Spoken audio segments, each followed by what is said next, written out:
Dahmer, pero los ven muy tranquilo, pasando un tiempo con su familia, muy relajado. Pero detrás de todo esto se encuentra un monstruo. Pero antes de esto toca entender de dónde viene, cómo era su ambiente en su infancia. No viene de una familia mala. Sí es verdad que su mamá enfrentaba problemas mentales, enfermedades mentales, y su papá era un padre ausente, se la pasaba demasiado en el trabajo dejando a Jeffrey Dahmer solo. En su infancia Jeffrey Dahmer fue recolectando animales muertos, ardillas, gatos, perros. La mayor parte de estos animales eran atropellados que encontraba y los empezaba a disecar en el cobertizo de su casa, ya que en una parte él veía a su padre en el cobertizo hacer esto mismo. Él mismo le enseñó a disecar animales. Estamos hablando de que el padre era un químico. La noche de la graduación en 1978, la casa estaba vacía. Su primer asesinato fue Steve Hicks. Antes de esto toca poner en contexto. Steve Hicks era un chico que estaba caminando, estaba trotando en una autopista. Dahmer lo invitó a beber con él en su casa. Bebieron en el garaje hasta que en un momento ya estaban tan borrachos. Jeffrey Dahmer en un momento impulsivo le dio un golpe que lo mató. En este momento Jeffrey Dahmer sintió una sensación como de control hacia él. No sentía miedo, no se arrepentía, sentía control de él. Jeffrey Dahmer desmembró el cuerpo y lo metió en ácido. Este fue su método de operar por mucho tiempo, incluso hasta el final siempre hacía lo mismo, desmembrar el cuerpo y meter el cuerpo en ácido. El método es hecho el uso de ácido sulfúrico. Para los que no saben, este ácido es muy tóxico, quema demasiado, es muy peligroso. Se le dio este uso para poder desaparecer los huesos de los animales en el sótano de su casa. Algo clave y algo que toca destacar es que la frialdad con la que hacía todo esto. Se veía muy relajado, se veía muy tranquilo mientras cometía todos estos actos. La siguiente década, Jeffrey Dahmer fue al servicio militar, donde no encontraba como una pasión verdaderamente, un intento de vida en Miami y un creciente alcoholismo. Mientras él estaba en el servicio militar se volvió alcohólico. Durante este lapso de tiempo él no cometió más crímenes, no volvió a asesinar. Digamos que su obsesión paró, se congeló, pero no murió del todo. Seguía estando esa parte de él. Fue en Milwaukee a ser despedido de un trabajo y mudarse a la casa de su abuela, donde la violencia resurgió con mayor frialdad y premeditación. El alcoholismo como anestesia social, su dependencia del alcohol, fue un intento de suprimir sus impulsos. Al fallar en el ejército, dado de baja, porque fue dado de baja, de 1987 a 1988, Dahmer vivió con su abuela en West Allis. A pesar de los esfuerzos de ella por estabilizarlo, no pudo, él ya estaba descontrolado, ya sentía como esas ansias y de querer más, de querer asesinar a más personas. Él quería el poder encima de ellos. En este momento su modus operandi se llega a un nivel más alto. No solo hacía lo que dijimos anteriormente, sino que se quedaba con partes del cuerpo. Sentía esa fascinación sexual con los cuerpos, con partes de su cuerpo, con conservarlas.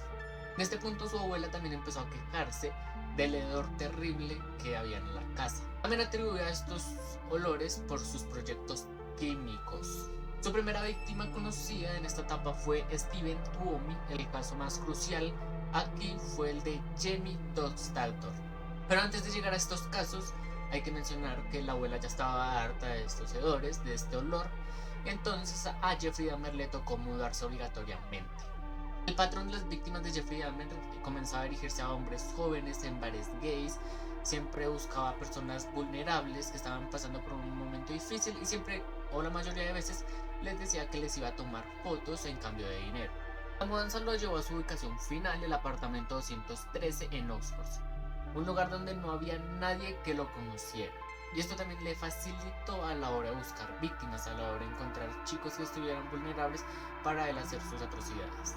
El apartamento 213 se convirtió en un laboratorio, literalmente, tenía un tanque de ácido. Entre 1990 y 1991, Dahmer escaló, ya no se trataba solo de matar, sino experimentar. Su obsesión por la necrofilia, porque en este punto ya había necrofilia, empezó a tener relaciones con los cadáveres. En este punto empezó a usar ácido clorhídrico y barriles para disolver los cuerpos. ¿Se recuerdan que les mencioné que tenía un tanque en la casa? Bueno, era este. En este punto entra algo que se llama el objetivo zombie, algo que llamó Jeffrey Dahmer, con el deseo más profundo de Dahmer, que era una pareja que no tuviera control, que no tuviera nada de posibilidades de imponerse ante él. Él quería el control total. En este empezó a usar un método como lobotomía, por así decirlo. Empezó a inyectar ácido en la cabeza o en los cerebros de ellos. Es decir, que esto no tuvo ningún resultado, es decir, que había algún espasmo o un movimiento, pero nada más allá de eso. En este punto ya empezó a utilizar un método más horrible, que era empezar a conservar cuerpos, cráneos, brazos, los desmembraba y empezaba a guardar como una colección. Empezaba con cráneos, huesos, corazones, cerebros, partes íntimas, las empecé a coleccionar en la nevera o en bolsas.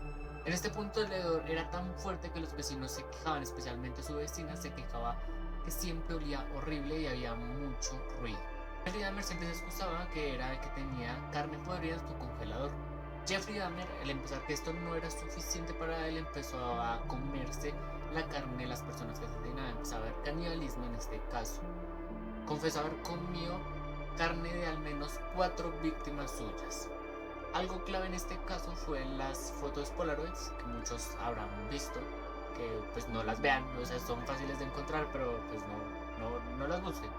Eran Polaroids que tomaba sus asesinatos a partes de esas personas, o las fotos mismas que él decía que les iba a ofrecer como dinero. El 27 de mayo de 1991 hubo un fallo policial. Es el punto de inflexión más doloroso en este caso, es del chico Conerak de 14 años. Él estaba drogado, desnudo y ensangrentado. Él en ese momento logra escapar de Jeffrey Dahmer y al salir se encuentra 3 mujeres. Estas mujeres lo ven en ese estado, estaba en muy mal estado, estaba drogado, desnudo, estaba muy mal. Llaman a la policía y la policía llega en estos momentos, pero hay una negligencia tan grande, porque algo muy importante de este caso es la negligencia por parte de la policía. Literalmente no hacían nada. Les decían que pasaba algo en este apartamento, que ocurría algo con Jeffrey Dahmer, pero nadie actuaba. La policía llega y Jeffrey Dahmer les dice a los policías que su pareja, que estaban a punto de tener un momento íntimo, que era su amante de 19 años, pero él no tenía 19 años, él tenía 14 años. Recuerden muy bien esto. Entregan al niño a Jeffrey Dahmer, él entra con él al apartamento de nuevo y lo asesina. La burla de los oficiales estuvieron reveladas en grabaciones oficiales por parte de la policía. No solo aceptaron la versión de Dahmer, sino que se burlaron de la situación del niño. Como ya había dicho antes, Conerak fue asesinado esta misma noche. Este incidente desató una tormenta. Los oficiales fueron temporalmente despedidos, pero el daño estaba hecho. Un dato muy importante, y es que el hermano de Conerak había sido víctima años antes de Jeffrey Dahmer, pero logró escapar de él. El 22 de julio de 1991, Tracy Edwards, un chico que había estado con Jeffrey Dahmer en su apartamento, estaba esposado y estaba a punto de ser asesinado. Él logró escaparse de Jeffrey Dahmer. En ese momento Trace empezó a correr, a llamar a la policía y decirles lo que había pasado. La policía no estaba nada preparada para encontrar todo lo que encontraron. Algo muy importante, un detalle clave en este momento, es que en la fuga de Edwards, de Tracy, sorprendió mucho su habilidad para convencer a Dahmer de ir a la cocina, donde pudo golpearlo y huir. Fue la única cosa que detuvo el baño de sangre literalmente de Jeffrey Dahmer, de que parara con eso. Cuando la policía entra, pues obviamente encuentran las Polaroids que ya les había mencionado, encuentran el tanque, encuentran partes humanas, empezaban a encontrar cerebros, corazones, cuchillos con sangre, martillos con sangre, muchas herramientas que Jeffrey Dahmer utilizaba para sus asesinatos.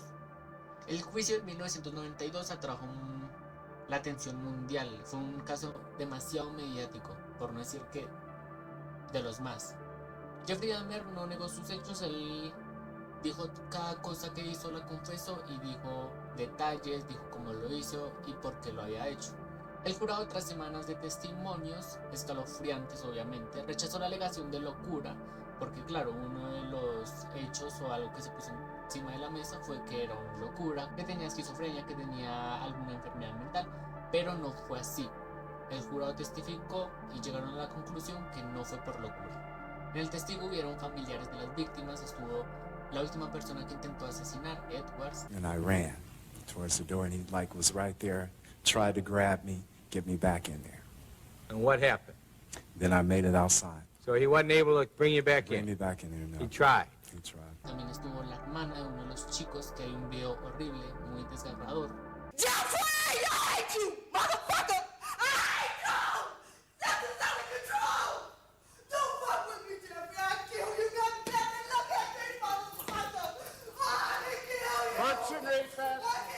fue culpable de 17 víctimas, 17 asesinatos.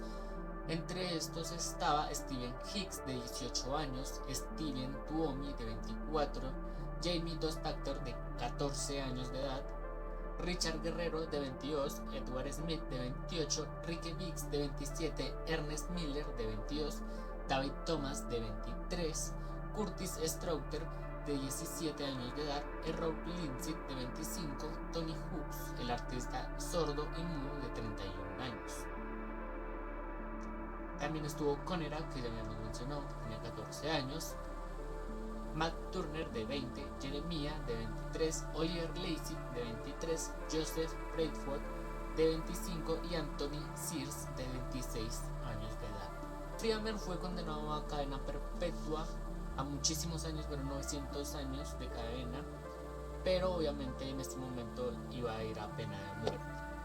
Algo importante que hay que destacar y es que tuvo problemas con uno de los presos de la cárcel en la que estuvo. Con este preso tuvo un conflicto, tuvo una pelea que se llegaron a los golpes. El otro preso le dio un golpe muy fuerte en la cabeza, asesinando a Jeffrey Dahmer. El caso de Jeffrey Dahmer fue muy conocido, iban a intentar ver el apartamento, habían personas que lo ofendían, eran de esos asesinos que les llevaban cartas.